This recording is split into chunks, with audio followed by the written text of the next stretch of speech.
Hello everyone. आज के इस वीडियो में हम डिस्कस करने वाले हैं 12 ऐसे क्वेश्चंस जिनके कॉन्सेप्ट्स पे रिपीटेड क्वेश्चंस हमारे एग्जाम में पूछे जाते हैं एंड दिसंबर 2025 के लिए क्वेश्चंस आर वेरी इंपॉर्टेंट। सो चले let's start with all those 12 questions. देखते हैं आज हम कौन कौन से क्वेश्चंस कवर करेंगे। सो क्वेश्चन नंबर 1 है 4 स्टेजेस ऑफ कम्युनिकेशन को सीक्वेंस में लगाओ। सो कम्युनिकेशन हो या कोई भी सीक्वेंस आपको बहुत अच्छे से करके जाना है। पेपर 1 के अंदर सीक्वेंस वाले क्वेश्चंस आते हैं, राइट। सो आपकी कम्युनिकेशन का सीक्वेंस यहाँ पे पूछा है, क्या होगा। सो वी ऑल नो, हम स्टार्ट करते हैं हमारा communication with the sender. Sender से हमारा कम्युनिकेशन स्टार्ट होता है, सी से आप देखोगे तो करेक्ट आंसर आपको मिल जाएगा ऑप्शन नंबर ए। सेंडर होगा, वो मैसेज की एनकोडिंग करता है, then it will be transmitted and then you get a feedback. So हमारा जो एक्चुअल प्रोसेस होता है ना, उसको मैंने आप लोगों को याद कराया है with this acronym SMEMRDF। Sender है, उसके पास मैसेज है, वो एनकोड करेगा, then with the help of some media वो मैसेज का होगा ट्रांसमिशन। रिसीवर को मैसेज मिलता है, रिसीवर मैसेज को डिकोड करता है, समझता है, and then he gives a feedback. So the right answer was A. अगला क्वेश्चन देखो, स्टैटिस्टिकल मेजर को इंक्रीजिंग ऑर्डर में लगाना है। What options we have? 6th decile, median, 3rd quartile and 67th percentile। इसको एक बार सॉल्व करते हैं। डिसाइल का मतलब होता है 10, तो 6 डिसाइल मतलब 60th वैल्यू की बात हो रही है। मीडियन होता है 50th वैल्यू, बीच की वैल्यू होती है, मतलब 50th value is median. Third quartile, quartile मतलब होता है 25। क्वार्टाइल मतलब किसी सीरीज को 4 पार्ट्स में डिवाइड कर दो, तो अगर हम 4 पार्ट्स को देखें 25 करके होगा अगर सीरीज के 100 पार्ट्स हैं।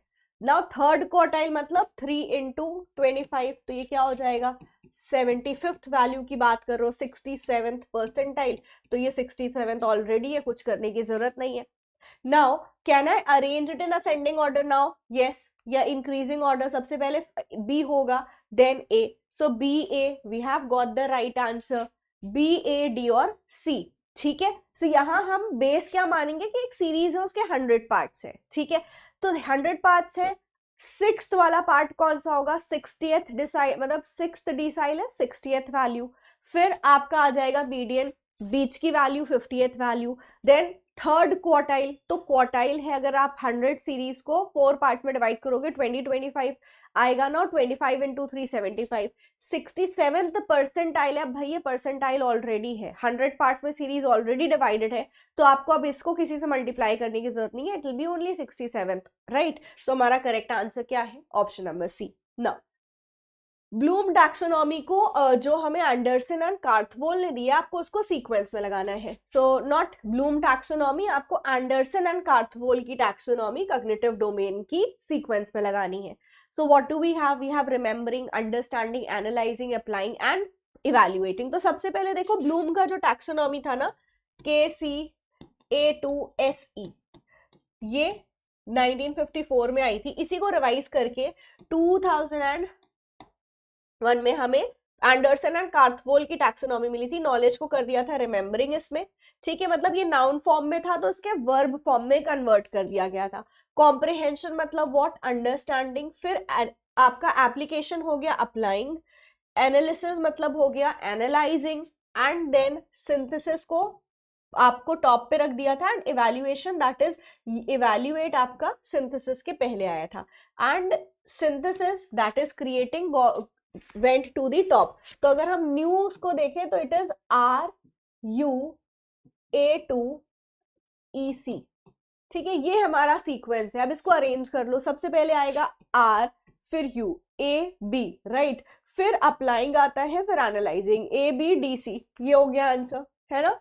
And lastly is evaluation, so C is the correct answer. जैसा कि आई टोल्ड यू कि आपका पहले ये आपकी जो ब्लूम्स टैक्सोनॉमी थी उसके अंदर क्या, knowledge, comprehension, application, analysis, synthesis, evaluation, that is KCA2SE, जिसको बाद में 2001 में चेंज कर दिया गया था इनटू द वर्ब फॉर्म। ठीक है, सो ये आपका करेक्ट आंसर होगा, that is option number C. अच्छा, ये 56 है, आई रोट 54।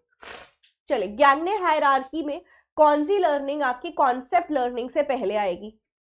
ज्ञाने लर्निंग में कॉन्सेप्ट लर्निंग से पहले कौन सी लर्निंग आती है? तो जस्ट पहले पूछा है तो आपका आंसर आएगा डिस्क्रिमिनेशन। ठीक है, अभी मैं सीक्वेंस नहीं बताऊंगी because there is one question based on it. तो अभी उसको हम नेक्स्ट क्वेश्चन में इसका सीक्वेंस देखेंगे।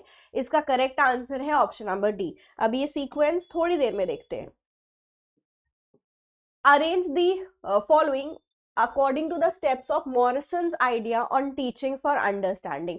मॉरिसन के आइडिया को अरेंज करो, राइट? तो मॉरिसन ने हमें क्या दिया है? Understanding level. तो अंडरस्टैंडिंग लेवल का सीक्वेंस क्या होगा? You have to tell me. We have exploration, we have assimilation, organizing, presentation and recitation.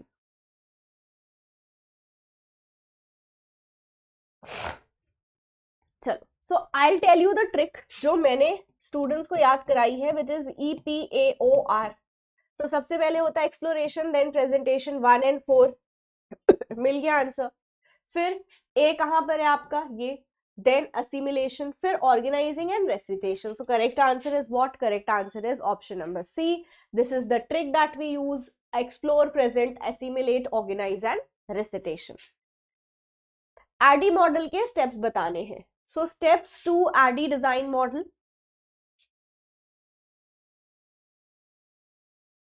ADDIE model क्या है आपका? इंस्ट्रक्शनल डिजाइन मॉडल है कि मुझे इंस्ट्रक्शन देना है तो I will plan for that. So हमारा इंस्ट्रक्शन डिजाइन कैसा होगा ADDIE मॉडल के अकॉर्डिंग? तो यहाँ पर है analyse, develop, design, import, export.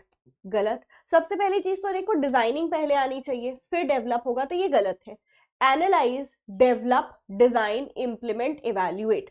ठीक है, यहां पर भी डिजाइन पहले नहीं है, डेवलप। भाई प्लान करके डेवलप करोगे ना, बिना प्लान करे कैसे डेवलप कर लिया? और डेवलप करके डिजाइन और इंपोर्ट आपका यहाँ पर क्या? Implement and evaluate. ठीक है, ये चीज सही है, लेकिन यहाँ ये गलत है, तो दिस इज रॉन्ग। यहाँ डिजाइन पहले है बट इंपोर्ट एक्सपोर्ट। भाई ये टीचिंग का मॉडल है, एक्सपोर्ट इंपोर्ट की बात नहीं होगी। This is the right answer, analyse, design, develop, implement and evaluate. So right answer क्या है हमारा? ADDIE मॉडल, जो कि इसका सीक्वेंस होगा एनालाइज करो, फिर डिजाइन करो, फिर डेवलप, फिर इंप्लीमेंट एंड फिर इवैल्यूएट। गैग्ने हायरार्की को अरेंज करो इन अ करेक्ट ऑर्डर। गैग्ने की hierarchy in correct order. So yes, right answer इसका क्या होगा? पहले होता है स्टिमुलस रिस्पॉन्स, ठीक, सॉरी, पहले होता है सिग्नल लर्निंग, फिर स्टिमुलस रिस्पॉन्स, फिर चेनिंग, फिर verbal association, then comes discrimination learning, concept, rule, problem. तो क्या सिग्नल लर्निंग है? हाँ जी, तो ये होगा। फिर स्टिमुलस रिस्पॉन्स होगा 2, फिर 1। ठीक है, 2 ऑप्शंस वी हैव। अब इसके बाद क्या आता है? इसके बाद आता है आपका चेनिंग। चेनिंग दिया है? नहीं। क्या वर्बल एसोसिएशन दिया है? नहीं। देन वी हैव डिस्क्रिमिनेशन, 5 आएगा इसके बाद।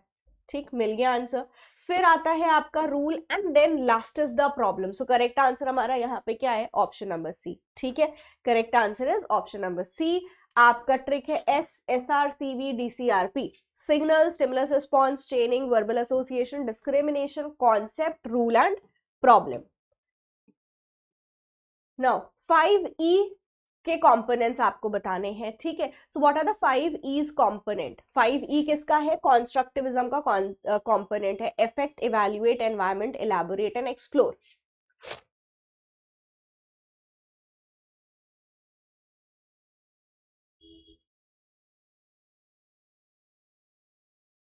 ठीक है, अब देखो 5E कॉन्स्ट्रक्शन जो मॉडल है वो इवैल्यूएट, एक्सप्लोर और इलैबोरेट की बात करता है। इफेक्ट और एनवायरनमेंट नहीं जाता, वी कैन एलिमिनेट।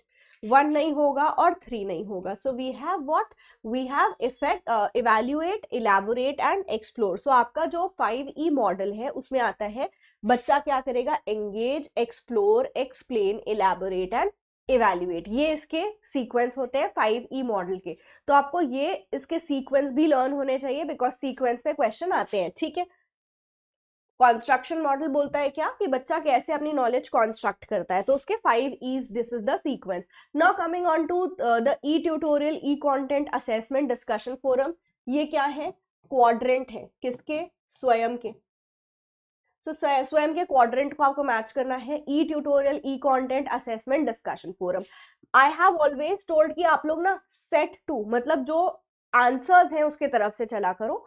हम एक एक करके पढ़ेंगे। सेल्फ इंस्ट्रक्शन मटेरियल ई बुक होता है, ये किस में होता है? ई कंटेंट में।